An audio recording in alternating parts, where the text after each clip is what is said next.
శ్రీ గణేశాయ నమః. శ్రీ సరస్వత్యై నమః. శ్రీ గురుభ్యో నమః.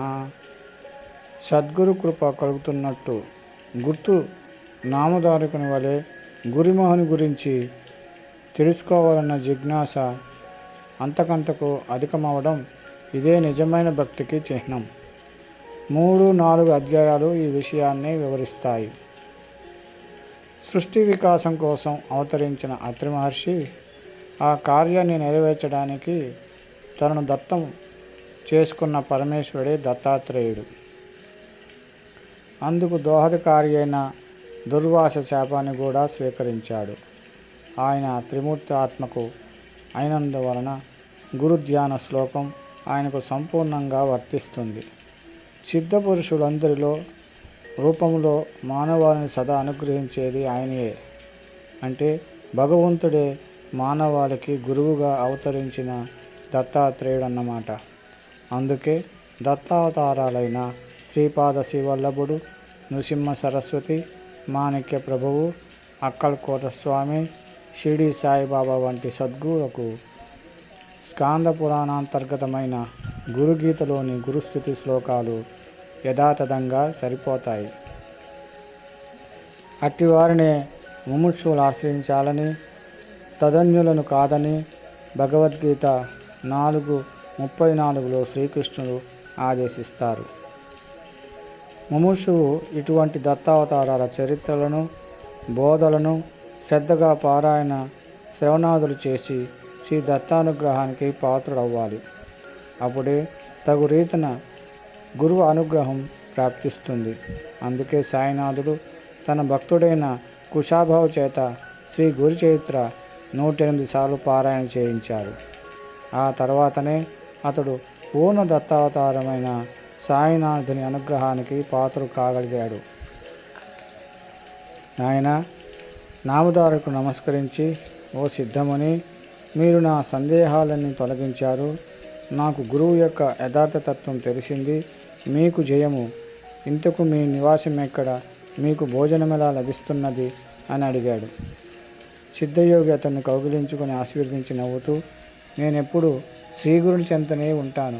శ్రీగురు స్మరణయే నాకు ఆహారం, వారి మహియే నాకు అమృతతుల్యమైన పానీయము. శ్రీ గురుచరిత్ర గ్రంథము శ్రవణము చేస్తుంటే భుక్తి ముక్తి శీఘ్రంగా లభిస్తాయి. పరిశుద్ధులే దీనిని 7 రోజులలో పారాయణ లేక శ్రవణం చేసిన వారి పాపాలు నశించి సంతానము, ధనధాన్యాలు, దీర్ఘాయువు, జ్ఞానము ఎవరు కోరినది వారికి లభిస్తుంది. నిష్కాములకు ముక్తినిస్తుంది అని చెప్పి తమ వద్ద ఉన్న గ్రంథం చూపారు. నామధారకు ఎంతో ఆసక్తితో ఆయన పాదాలకు నమస్కరించి, మీరీ గ్రంథం సంగతి చెప్తుంటే నాకు ఎంతో దూరం నడిచి దప్పికగొన్న వాడికి సాక్షాత్ అమృతమే పోసినట్లున్నది. ఇది వినడం వల్ల నా అజ్ఞానం ఇంకా తొలగిపోగలదు. దీనిని శ్రవణం చేయాలనిపిస్తున్నది. నా సందేహాలు తొలగించి నాకింత మేలు చేస్తున్న మీరే నా గురుదేవులు. నన్ను అనుగ్రహించండి అని వేడుకున్నాడు. సిద్ధముని సంతోషించి అభయమిచ్చి అతనిని చేయి పట్టుకుని వెనుక శ్రీగురుడు పావనం చేసిన అస్వస్థ వృక్షం దగ్గరకు తీసుకుపోయాడు. నామధారకుణ్ణి దాని క్రింద తన దగ్గర కూర్చోబెట్టుకుని ఇలా చెప్పారు, నాయనా, అజ్ఞానం వలన నీకు శ్రీగురుని యందు దృఢమైన భక్తి కుదరలేదు. ఆయనను సందేహించడం వల్లనే నీకు ఇన్ని కష్టాలు వచ్చాయి. సదాచార సంపన్నుడైన గురువును పూర్ణమైన భక్తితో విశ్వసించే సేవించగల వారికే వారి నిజతత్వం అర్థమవుతుంది. అట్టివారికే కష్టాలు తొలగి అభిష్టాలు నెరవేరుతాయి. నిజానికి సద్గురువు తన పర భేదం లేకుండా అందరిపైన అపారమైన దయ కురిపిస్తూ ఉంటాడు. నీరు ఎత్తైన ప్రాంతంలో నిలువ జాలనట్లు దాంభికులకు ఆయన కృప లభించదు. గురువుకు సాటినది ఏదీ లేదు.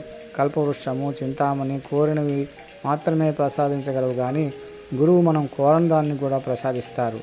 ఆయన స్పర్శదీక్షతోనే మనకు ప్రపంచమంతా బ్రహ్మమయముగా దర్శింపజేస్తారు. ఆయననే శంకించే వారికి ఆయనేమి చేయగలడు? తనను సంపూర్ణ విశ్వాసంతో సేవించేవారి వెంట నుండి కాపాడమే ఆయన ధర్మం. కానీ పామరులు కష్టం వచ్చినప్పుడు ఎవరో చెప్పగా ఆయన సేవిస్తారు కానీ శ్రద్ధ విశ్వాసాలతో సరైన పద్ధతిలో సేవించరు. కనుకనే కొందరు అభిష్టాలు నెరవేరవు. అప్పుడు వారు తమకు గురువు ఏమీ చేయలేదని ఆయనను నిందిస్తారు. నామోద్ధారకుడు ఆయనకు నమస్కరించి, స్వామి, నాకు శ్రీగురు లీలలు వినిపించి కృతార్థుని చేయండి. శ్రీగురుడు త్రిమూర్తావతమైన భగవంతుడు అంటారు కదా, ఆయన మొదట అలా ఎందుకు అవతరించారో సెలవేయండి అని వేడుకున్నాడు. సిద్ధమని సంతోషించి, శ్రీగురుని పట్ల నీకిటి శ్రద్ధ కలగడం ఎంతో శుభసూచకం. ఇంతవరకు శ్రీగురుని లీలలు ఇంత ప్రీతితో ఎవరూ అడగనే లేదు. ముముక్షువులకు మాత్రమే ఇట్టి అభిరుచి కలుగుతుంది. నీకు తప్పక పురుషార్థాలు ప్రాప్తిస్తాయి. నీ శ్రద్ధ నాకెంతో ఆనందాన్ని కలిగిస్తున్నది. నీవు అడిగినది చెబుతాను, శ్రద్ధగా విను.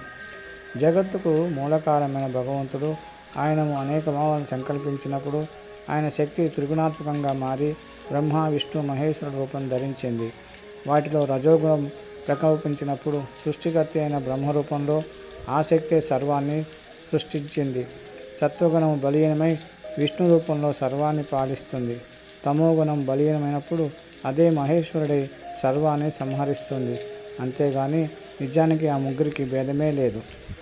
పూర్వము సూర్యవంశానికి చెందిన అంబరీషుడనే రాజు నిరంతరము హరిచింతన, అతిథి సేవలతో పాటు దృఢమైన నిష్ఠతో ఏకాదశి వ్రతం ఆచరించేవాడు. ఒకరోజు ద్వాదశి తిథి ఒక్క గడియ మాత్రమే ఉందనగా దుర్వాస మహర్షి శిష్య ప్రశిష్యులతో కలిసి అతని వద్దకు వచ్చారు. అంబరీషుడు ఆయనను పూజించి త్వరగా అనుష్ఠానం పూర్తి చేసుకుని భోజనానికి రమ్మని ప్రార్థించాడు. అప్పుడు ఆ మహర్షి స్నానానికని నదికి వెళ్ళి పారణ సమయం మీరిపోతున్నా కానీ రాకుండా ఆలస్యం చేయసాగారు. తిది మించిపోతే అంబరీషునికి వ్రతభంగం అవుతుంది. అలా అని అతడు భోజనం చేస్తే అతిథిని అలక్ష్యం చేసినట్లు అవుతుందని అతడు ఆ రెండింటిని పరీక్షించుకోదలిచి కొద్ది తీర్థం మాత్రం త్రాగాడు. ఇంతలో దుర్వాసనుడు వచ్చి కోపించి, రాజా, నీవు నానా యోనులలో జన్మించుగాక అని శపించాడు. అంబరీషుడు భయపడి శ్రీహరిని శరణు పొందాడు. అప్పుడు ఆయన సాక్షాత్కరించి దుర్వాసునితో, మహర్షి, నా భక్తుడు నీ శాపాన్ని భరించలేడు. అతన్ని రక్షించడం నా ధర్మము. అయినా మహర్షులమైన మీ శాపం వ్యర్థం కాకూడదు గనక ఆ శాపాన్ని నాకు వర్తింపజేయి అన్నాడు. అలాగైనా శ్రీహరి తిరిగి అవతరిస్తూ లోకోపకారం చేయగలని తలిచి సంతోషించి, దుర్వాసనుడు, విశ్వాత్మ, మీ గురించి తపస్సు చేస్తున్న యోగులకు ప్రత్యక్ష దర్శనం ఇవ్వడానికి, జంతు యోనులలో జన్మించిన పాపను ఉద్ధరించడానికి మీరు ఈ భూలోకంలో ఎప్పుడూ అవతరిస్తూ ఉండండి అన్నారు. అందువల్లనే విష్ణువు మత్స్యాది అవతారాలు ఎత్తాడు. కానీ వాటిలో కొన్ని గుప్తంగా ఉండి ఉత్తమ తపస్సులకు మాత్రమే తెలుసుకున్న సాధ్యమవుతాయి. ఇట్టి అవతారాలలో ఒకటి దత్తాత్రేయుడు. ఈయన అత్రి అనసూయులకు జన్మించాడు. శ్రీ దత్తాయ గురువే నమః. శ్రీపాద శ్రీవల్లభ శ్రీను సింహ సరస్వతే నమః.